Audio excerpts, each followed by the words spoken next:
L'Institut Torre Vicenç és el centre de referència en el projecte d'Innovació Pedagògica STEAM a les Terres de Lleida.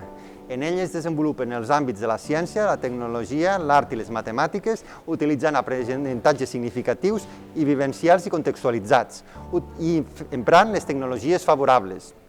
Per fer-ho es desenvolupen diferents projectes, entre ells el NACE i el Retotec, on es treballa l'astronomia i la robòtica. Per altra banda, s'han establert acords amb universitats, centres de recerca i empreses del sector. Per altra banda, es fomenta l'aprenentatge de llengües estrangeres a través del projecte All You Need Is CLIL, en el qual es desenvolupen matèries no lingüístiques en anglès dins del currículum de batxillerat. I es desenvolupa també una segona llengua estrangera, el francès.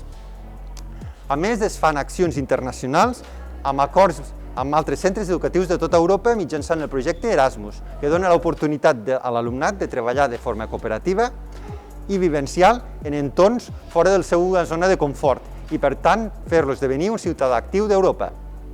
Hola, em dic Janac Sansi i actualment estic cursant segon de batxillerat a l'Institut Torre Vicenç. L'any passat vaig tenir l'enorme oportunitat de viure un any als Estats Units i de cursar tot primer de batxillerat al sistema acadèmic nord-americà. És una experiència extremadament enriquidora, no tan sols a nivell lingüístic, sinó també a nivell cultural, ja que et permet conèixer persones extraordinàries. Des de l'Institut Torre Vicenç es fomenta activament aquesta necessitat d'aprendre fora de les quatre aules i es creu que t'aporta un plus molt elevat, no només a nivell acadèmic, sinó també a nivell personal i a nivell professional.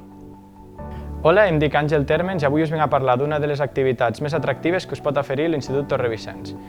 Aquesta és l'Erasmus, i us preguntareu, què és l'Erasmus?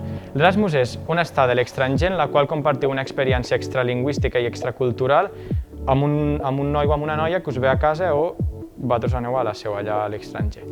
Llavors, jo he participat en dos d'aquests Erasmus, una a Suècia i una a Alemanya, i us vull parlar només una miqueta del que vaig fer allà a Alemanya. Allà a Alemanya el que vaig fer van ser activitats STEAM, cosa que aquí a l'Institut també es fomenta moltíssim, en les quals vaig participar amb molts altres companys d'altres països, com ara Anglaterra o Suècia.